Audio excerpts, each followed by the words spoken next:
Hi everybody, we're back, and we thought that it might be interesting if we did a list of things that we're doing right now to try to prepare ourselves for not only the pre-op phase that we're about ready to enter into a week from tomorrow, but also post-op. So, the first thing that we've been doing, and we've been doing forever, it seems like, is researching. We're sponges. We've been looking at everything. We've been reading everything. We've been talking to people that we know that have had the surgery. It just doesn't stop, and it just seems like, and I'm sure that all of you, if you're watching this, can relate, if you're considering having surgery, or you've already scheduled your surgery, that's one thing that really can't get enough of is information.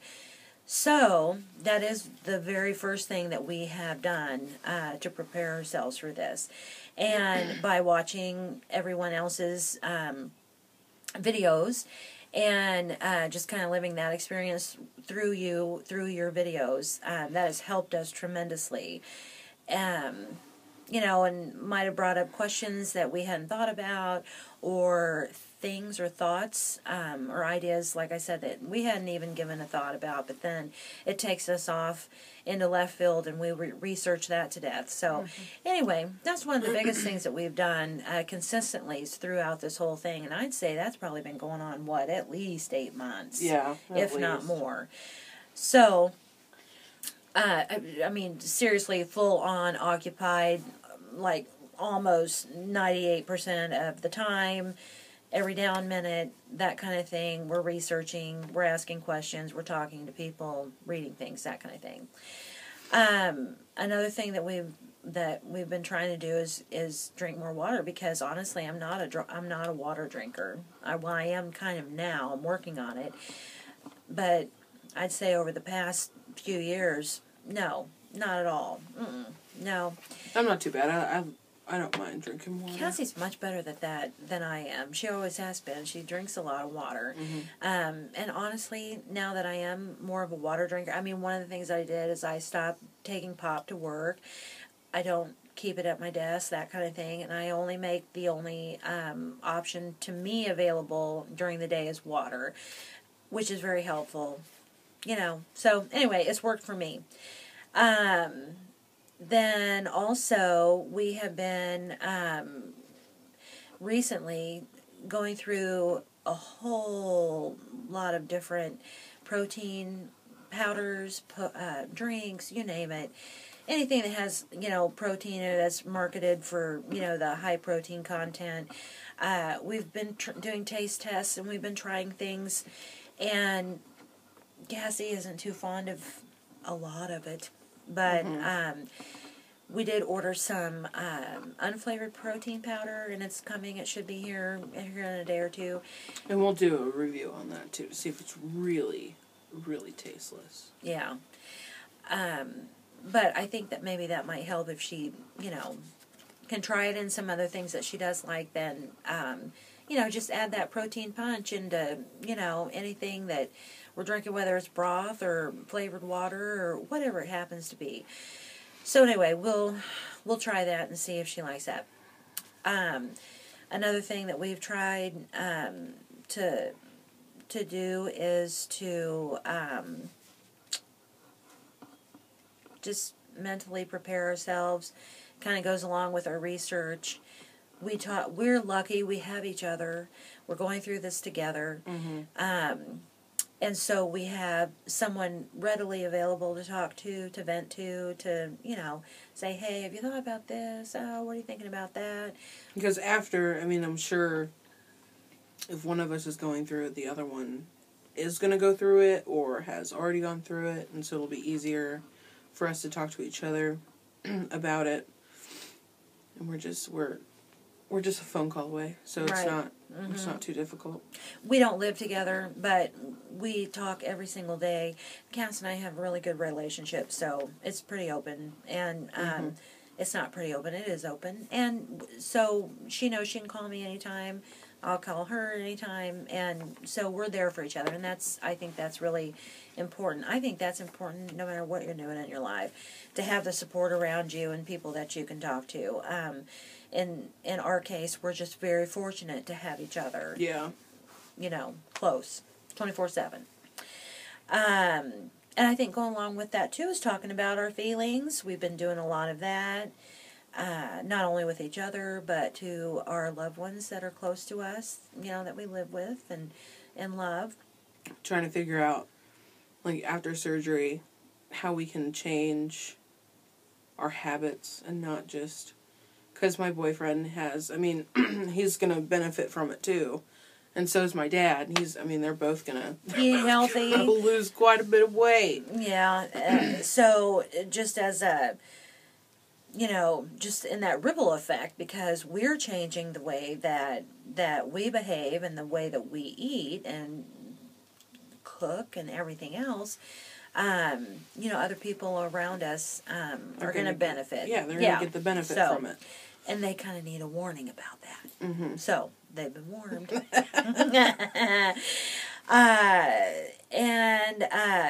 Then also going along with that too is the way that we think about food, and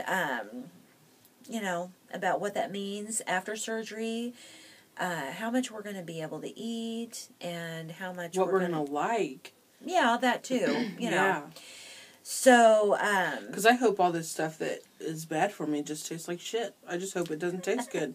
Maybe so. I don't know. I just know. really hope that that's going to be that, and I think like the head hunger is going to come in a lot while we're talking about that one. The head hunger is going to be pretty bad for me because I like to eat, but I can get over it. And then, well, what'd you say, Cassie? Cassie got rid of all her fat clothes. Yeah, I got rid of winter. all my winter fat clothes because I refuse to put them back on. I'm just not going to do it. Which makes sense because next year they're going to be way too big. So yeah, and even by this winter they're going to be too big. So there's no reason to keep them around. They're just taking up space in the closet, and apartment closets are not big. Let's see here. One thing that I really have been doing lately is actually, I know that this seems crazy, but, I have been on probably almost every diet that you can imagine. And so I've been kind of taking a little bit of things that have been successful for me short term in the past and incorporating them into this, because like we all know, we probably know we shouldn't be eating that, or we know that we know we should be behaving one way as far as our eating habits go. Doesn't mean we really do it, but we know. So anyway, I've been kind of tapping into that. Reading labels has been a big thing. Not that I'm letting that stop me from eating anything right now. We have a week left, people. We're not really worried about it right now. But at least just being aware, if that makes sense, just reading the labels and just being more aware. Just being more aware. And I will say this, that, we went grocery shopping this weekend, my husband and I, and it has become habit at this point that I'm turning everything around and reading the label. So, just so I know, just so I'm aware of what I'm putting in my mouth. Carson wouldn't do that for me. Well, he would leave me at the store. Well, then I'd say you have a little more training to do. Yeah. Let's see. One thing that we've done is that we've started this vlog, and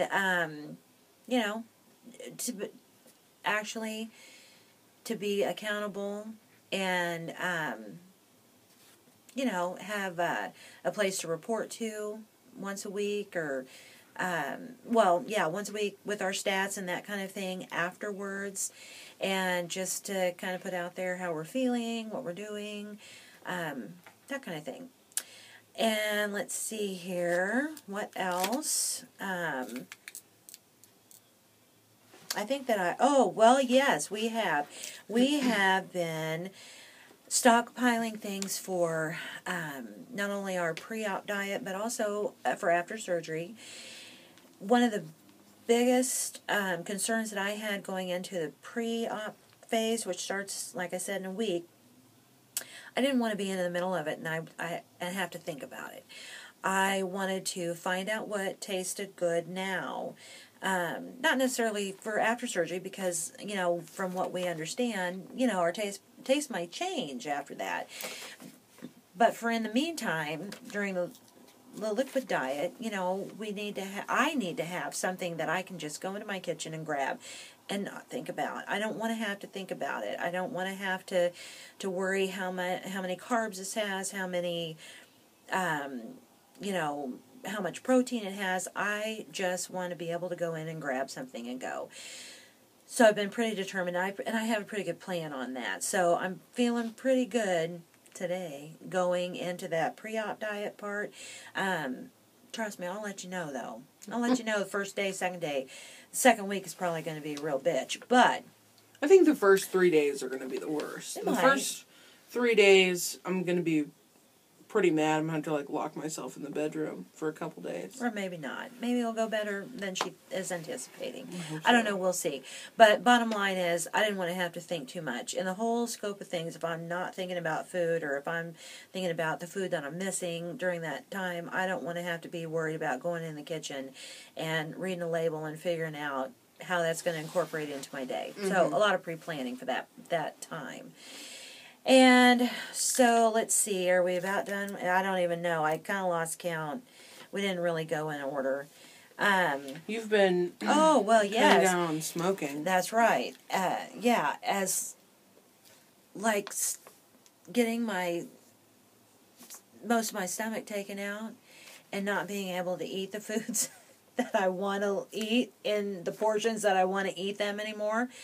I'm also trying to cut down on my smoking. Actually, I'd like to quit, ultimately, but I started Chantix a week ago or so, third time on it. Third time's a charm. We'll see. So anyway, I've been working on that as well. So I refuse to do that with her because I won't give up my food and my cigarettes at the same time. Yeah. Can't do it. I'm older, and my mindset at this point is, if I'm going to jump in and do this and get healthy, I'm jumping in with both feet, and it's time just for me to get completely healthy. So that's my friend. Mom. Thank you, honey. So that's my mindset right now. Today was my first day going caffeine free. Is it a bitch? Yeah, and I'm really kind of cranky about all this, and because I didn't have any coffee today. I tried to have coffee with sugar-free. Creamer in it? Oh, gross. I poured it out. So, anyway, but I have not had any pop today, which is very unusual for me. But anyway, we'll see. I think, after a couple days, my, the headaches are going to go away and whatnot, and it'll all be good. You and Diet Dr. Pepper have quite the little relationship going on. We did. I'm sorry I'm breaking up with you now.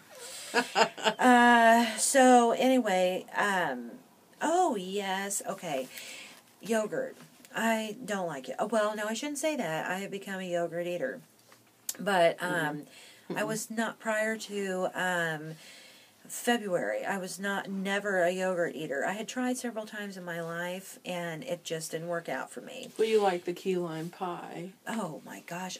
This is and what the I lemon did. meringue yes. pie. I love those. I started out with the real, the fluffy, whipped, sugary yogurt. But then after, and I got into the habit. That was the thing. At work, I took a yogurt with me and ate it every day for work. And I love the sugary stuff because it was dessert after my lunch. Yeah, it was like candy. Right, so I established the habit. It took me, a month or so to do that. Then a friend of mine said, Barb, you really need to take a close look at those labels, and you probably ought to eat yogurt a little more healthier.